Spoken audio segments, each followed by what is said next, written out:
ଆପଣ perfectly fit अछंती कि नहीं सेटा आपनको बीएमआई रु जना पड़े नहीं। देखो बीएमआई है गोटे टूल जो आप जानीपारे जे आप हाइट अनुसार वेट केते रहिबा कथा।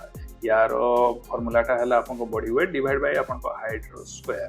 नॉर्मली जदि आपको बीएमआई 18 रु 24 भितर होछि ताहले आपको फिट बोली कंसीडर करा हुए। किंतु बीएमआई रे गोटे प्रॉब्लम है जे एटा आपनकर बॉडी फैट परसेंटेज और मसल मास को कंसीडर करा हुए।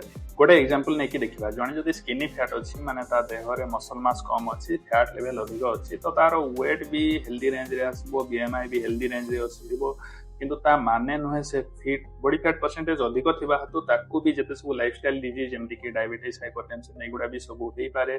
सेमति आ गोटे भी एग्जांपल नेकी देखिबा जणे जदि अधिक मस्कुलर अछि मसल मास अधिक अछि बॉडी फैट परसेंटेज कम अछि तार वेट अधिक आसीबो बीएमआई भी अधिक आसीबो ओवरवेट देखेबो अनफिट देखेबो किंतु ता माने नुहे से unfit he is perfectly fit and fine. कहवा कथा है बीएमआई को निजर फिटनेस लेवल चेक करिया पई केबे भी यूज करंतु नै। जनरली एटा ठीक अछि but it is not a great tool.